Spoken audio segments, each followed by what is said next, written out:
The shorter your sleep, the shorter your life. The decimation of sleep throughout industrialized nations is having a catastrophic impact on our health, our wellness, even the safety and the education of our children. It's a silent sleep loss epidemic, and it is fast becoming one of the greatest public health challenges that we face in the 21st century. The disruption of deep sleep is an underappreciated factor that is contributing to cognitive decline or memory decline in aging, and most recently we've discovered in Alzheimer's disease as well. There's a structure that sits on the left and the right side of your brain called the hippocampus. It's very good at receiving new memory files and then holding on to them. Yet in those people who are sleep deprived, we actually couldn't find any significant signal whatsoever. Without sleep, the memory circuits of the brain essentially become waterlogged, as it were, and you can't absorb new memories. We have since discovered that a lack of sleep will even erode the very fabric of biological life itself, your DNA genetic code.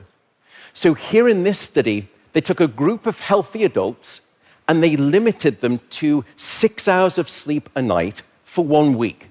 And then they measured the change in their gene activity profile relative to when those same individuals were getting a full 8 hours of sleep a night.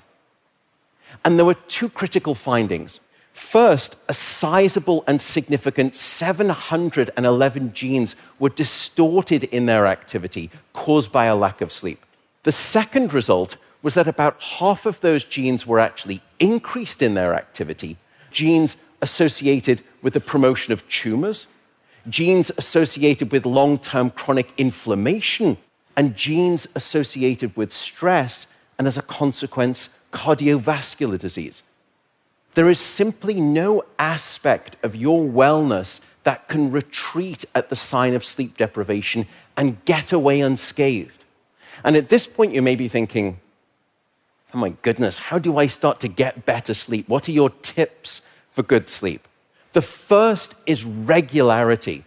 Go to bed at the same time, wake up at the same time.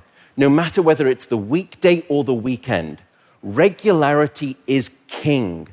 And it will anchor your sleep and improve the quantity and the quality of that sleep. The second is keep it cool.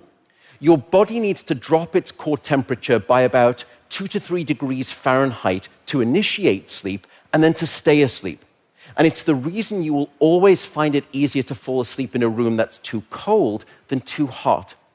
So aim for a bedroom temperature of around 65 degrees or about 18 degrees Celsius. That's going to be optimal for the sleep of most people. Sleep, unfortunately, is not an optional lifestyle luxury. Sleep is a non-negotiable biological necessity. It is your life support system. And with that soapbox rant over, I will simply say good night, good luck, and above all, I do hope you sleep well.